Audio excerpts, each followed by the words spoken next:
Well, today we're going to turn this 145 into a remote control tractor.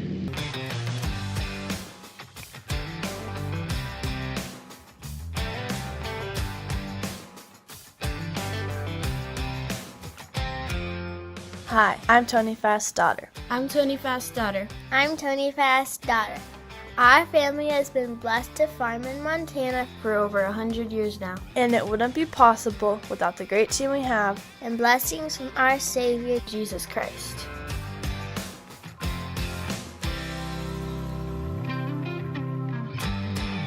Alright, so here's how this thing works. This is the remote that's going to control it. It'll run everything from starting the tractor, turning the PTO on, running hydraulics. You can actually even run a couple other things, like your swing on your auger movers and stuff with these different buttons as well. They're programmable. It'll start the tractor with this little deal. This stuff's all from RCFarmArm. So they're RC company, remote control company that started in Canada. They're kind of buddies with the Nerelta guys. That's how I got to know them. They have all sorts of different configurations they'll make. This is going to go on our armrest. It's going to run all of our functions. It'll still be operational to some extent with this on, but it's really easy to take off if you need to run, something else in the meantime. So it has a brain box. This thing is going to mount in the corner of the cab and be a pretty cool system for starting the auger, running the PTO, the grain bagger. It'll work to run the hydraulics so we can run our swing. The one thing we're still got to work on is figuring out how to get it in neutral remotely, but they're working on that. CVT transmission is a little more tricky for that because after you're off the seat for a while, it automatically hits a parking brake. But there is a way to override it. You just have to hop in the cab to do it. So that's the only downfall for it right now. But as far as loading bins, running the auger, turn the PTO on. Oh, it'll also rev up the throttle with these little black vertical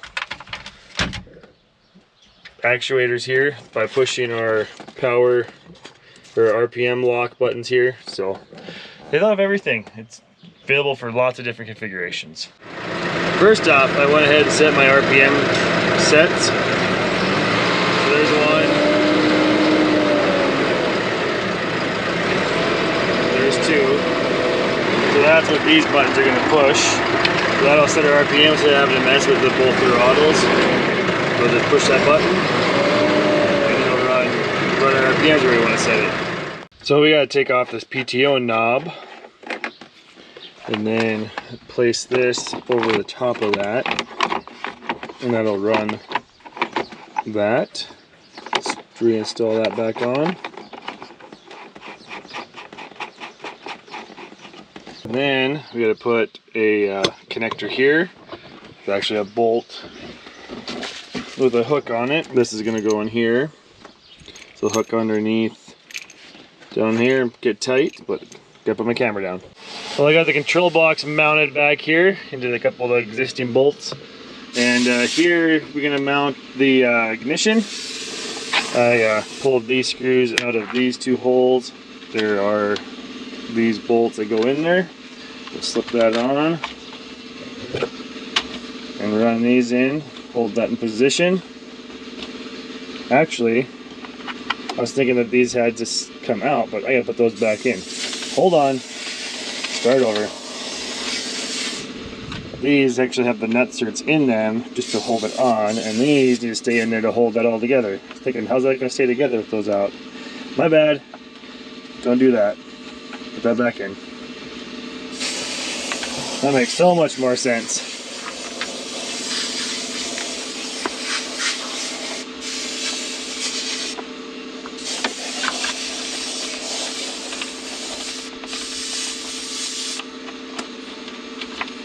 There we go.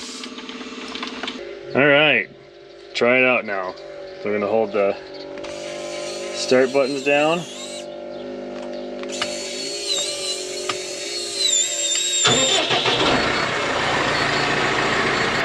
Turn PTO on, which takes two buttons. So unlock it,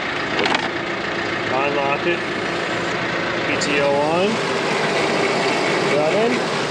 Hit our hydraulic 1,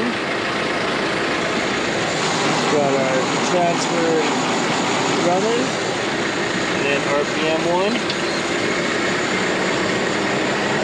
Speed up.